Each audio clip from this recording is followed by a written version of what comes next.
ನಾವು ಎಷ್ಟು ಮುಕ್ತರು ಎಂದರೆ ದುಃಖ ಬಂದಾಗ ಸಿಕ್ಕಾಕೊಂಡ್ಬಿಡ್ತೇವೆ, ಸಂತೋಷ ಬಂದಾಗ ಕಳೆದೇ ಹೋಗಿಬಿಡ್ತೇವೆ.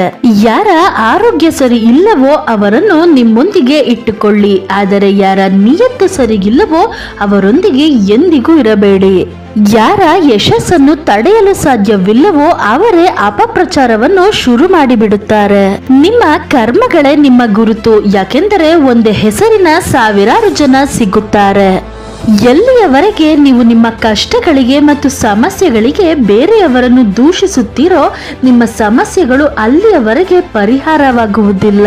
ಯಾರ ಮೇಲೆ ನಿರೀಕ್ಷೆ ಇಟ್ಟುಕೊಂಡಿರುತ್ತೇವೆಯೋ ಅವರೇ ನಮ್ಮ ಹೃದಯವನ್ನು ನೋಯಿಸಿದಾಗ ಈ ಜಗತ್ತಿನ ಮೇಲಿನ ವಿಶ್ವಾಸವೇ ಹಾರಿ ಹೋಗಿಬಿಡುತ್ತದೆ. ಇಡೀ ಜಗತ್ತೇ ಹೇಳುತ್ತೆ ಸೋತು ಬಿಡು ಎಂದು, ಆದರೆ ಹೃದಯ ನಿಧಾನವಾಗಿ ಪಿಸಿಕೊಡುತ್ತೆ ಇನ್ನೊಮ್ಮೆ ಪ್ರಯತ್ನ ಮಾಡು, ನೀನು ಗೆದ್ದೇ ಗೆಲ್ತೀಯ ಎಂದು. ಪ್ರತಿ ಸಲ ಕ್ಷಮಿಸುತ್ತೀರಿ, ಆದರೆ ವಿಶ್ವಾಸ ಮಾತ್ರ ಒಂದೇ ಸಲ ಮಾಡಿ. ಚಿಲ್ಲರೆ ಜನರು ಬಂದು ನಿಮ್ಮ ಜೀವನದಲ್ಲಿ ಆಟವಾಡಿ ಹೋಗುವ ಹಾಗೆ ನಿಮ್ಮ ಜೀವನವನ್ನು ಅಗ್ಗವಾಗಿರಿಸಿಕೊಳ್ಳಬೇಡಿ. ನನಗೆ ಗೊತ್ತು ನನ್ನಲ್ಲೂ ಏನೋ ಸಾಮರ್ಥ್ಯವಿದೆ, ಯಾಕೆಂದರೆ ಆ ದೇವರು ಇಲ್ಲಿ ಯಾರನ್ನು ನಿರುಪಯುಕ್ತನನ್ನಾಗಿಸುವುದಿಲ್ಲ. ವಸ್ತುಗಳ ಬೆಲೆ ಸಿಗುವುದಕ್ಕಿಂತ ಮುಂಚೆ ಇರುತ್ತದೆ, ಆದರೆ ಮನುಷ್ಯನ ಬೆಲೆ ಅವರನ್ನು ಕಳೆದುಕೊಂಡಾಗಲೇ ಅರ್ಥವಾಗುತ್ತದೆ. ಯಾರ ಹತ್ತಿರ ನಂಬಿಕೆ ಇದೆಯೋ 1000 ಸಲ ಸೋತರೂ ಅವರು ಸೋಲುವುದಿಲ್ಲ.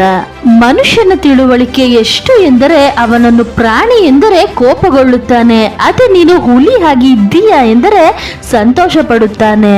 ಆಸೆ ಚಿಕ್ಕದಾಗಿದ್ದರೂ ಪರವಾಗಿಲ್ಲ, ಆದರೆ ಅದನ್ನು ಪೂರ್ತಿ ಮಾಡುವ ಹಠ ಹೃದಯದಲ್ಲಿ ಇರಬೇಕು. ಯಾರನ್ನು ಕಣ್ಣು ಮುಚ್ಚಿ ನಂಬುತ್ತೇವೆಯೋ ಅವರೇ ನಮ್ಮ ಕಣ್ಣು ತೆರೆಸುತ್ತಾರೆ. ಯಾವ ವಸ್ತು ನಿಮಗೆ ಚಾಲೆಂಜ್ ಕೊಡುತ್ತೋ ಅದುವೇ ನಿಮ್ಮನ್ನು ಚೇಂಜ್ ಮಾಡುತ್ತೆ. ನಮ್ಮ ಹತ್ತಿರ ಯಾರಿದ್ದಾರೆ ಎಂದು ತಿಳಿದುಕೊಳ್ಳಲು ತುಂಬಾ ದೂರ ಸಾಗಬೇಕಾಗುತ್ತದೆ. ಪ್ರತಿ ಅಳುವ ಕ್ಷಣ ಒಮ್ಮೆ ನಗುವುದು. ತಾಳ್ಮೆ ಇರಲಿ ಗೆಳೆಯ, ನಮಗೂ ಕೂಡ ಸಮಯ ಬಂದೇ ಬರುತ್ತದೆ. ಈಗಿನ ಕಾಲ ಹೇಗೆ ಎಂದರೆ ಮೃದು ಸ್ವಭಾವವನ್ನು ಬುದ್ಧಿಹೀನರು ಎಂದು ನಿರ್ಣಯಿಸಿ ಬಿಡುತ್ತದೆ. ಒಂದು ಸಂಬಂಧ ಮುದುಡಿ ಹೋಗಲು ಕಾರಣವೆಂದರೆ ಇಬ್ಬರ ನಡುವಿನ ಸಮಸ್ಯೆಯನ್ನು ಯಾರೋ ಮೂರನೆಯವರು ಬಂದು ಬಿಡಿಸಲು ಪ್ರಯತ್ನಿಸಿದಾಗ. ಸಮಯ ನಿಮ್ಮದು, ನೀವು ಬಯಸಿದರೆ ಅದನ್ನು ಬಂಗಾರ ಮಾಡಿಕೊಳ್ಳಿ, ಇಲ್ಲ ಬಂಗಾರದ ನಿದ್ದೆ ಮಾಡುವಲ್ಲಿ ಕಳೆದುಕೊಂಡು ಬಿಡಿ. ಕೆಟ್ಟದು ಮಾಡಬೇಕೆಂಬ ಯೋಚನೆ ಬಂದರೆ ಅದನ್ನು ನಾಳೆಗೆ ಮುಂದೂಡಿ. ಒಳ್ಳೆದು ಮಾಡಿಬಿಡಿ, ಮಾಡಬೇಕೆಂಬ ಯೋಚನೆ ಬಂದರೆ ಇವತ್ತೇ. ನಿಮ್ಮ ಬೆನ್ನನ್ನು ತುಂಬಾ ಗಟ್ಟಿಮುಟ್ಟಾಗಿಸಿರಿ, ಏಕೆಂದರೆ ಶಹಬಾಷ್ ಮತ್ತು ಮೋಸ ಎರಡು ಬೆನ್ನ ಹಿಂದೆಯೇ ಬೀಳುತ್ತದೆ. ಬೇರೆಯವರ ಕೆಟ್ಟ ಪರಿಸ್ಥಿತಿಯನ್ನು ನೋಡಿ ನಗುವವರೇ ಒಂದು ಮಾತು ನೆನಪಿಡಿ, ಯಾವಾಗ ಸಮಯ ಬೇಟೆಯಾಡಲು ಶುರು ಮಾಡುತ್ತದೆಯೋ ಅದು ದಾಳಿ ಮಾಡುತ್ತದೆ. ನಂಬಿಕೆ ಯಾವತ್ತೂ ನಮ್ಮನ್ನು ಬಿಟ್ಟು ಹೋಗುವುದಿಲ್ಲ, ನಾವು ಅದನ್ನು ಬಿಟ್ಟು ಹೋಗುತ್ತೇವೆ. ಯಾರ ಅಭಾವದಲ್ಲಾಗಲಿ ಪ್ರಭಾವದಲ್ಲಾಗಲಿ ಜೀವಿಸಬೇಡಿ ಮತ್ತು ನಿಮ್ಮ ಜೀವನ ನಿಮ್ಮ ಸ್ವಭಾವದ ಮೇಲೆ ಜೀವಿಸಿ. ಮನೆಯಲ್ಲಿ ಯಾವಾಗಲೂ ಕಿರಿಕಿರಿ ಮತ್ತು ನೋವನ್ನು ಅನುಭವಿಸುತ್ತಿದ್ದರೆ ಈ ಎರಡು ಕೆಲಸವನ್ನು ತಪ್ಪದೆ ಮಾಡಿ.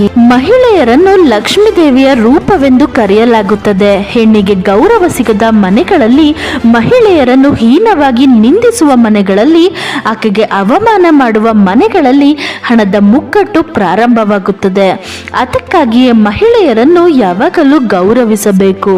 ಸೋಮಾರಿತನ ಮತ್ತು ತಡವಾಗಿ ಮಲಗುವುದು. ಸೋಮಾರಿಗಳು ವಾಸಿಸುವಂತಹ ಮನೆಗಳಲ್ಲಿ ಲಕ್ಷ್ಮೀ ದೇವಿಯು ವಾಸಿಸಲು ಇಷ್ಟಪಡುವುದಿಲ್ಲ. ಸೂರ್ಯೋದಯದ ನಂತರವೂ ಮಲಗುವುದನ್ನು ತಪ್ಪಿಸಿ. ಯಾವಾಗ ನೀವು ಪ್ರೀತಿಸುವ ವ್ಯಕ್ತಿ ಪದೇ ಪದೇ ಅದೇ ತಪ್ಪನ್ನು ಮಾಡುತ್ತಿದ್ದರೆ, ಅದರಿಂದ ನಿಮಗೆ ನೋವುಂಟಾಗುತ್ತಿದ್ದರೆ, ನಿಮ್ಮ ಭಾವನೆಗಳಿಗೆ ನೋವುಂಟಾಗುತ್ತಿದ್ದರೆ ಅರ್ಥ ಮಾಡಿಕೊಂಡು ಬಿಡಿ, ಅವರು ನಿಮ್ಮಿಂದ ದೂರವಾಗಲು ಪ್ರಯತ್ನಿಸುತ್ತಿದ್ದಾರೆ ಎಂದು. Thank you so much for watching. Jai Shri Krishna.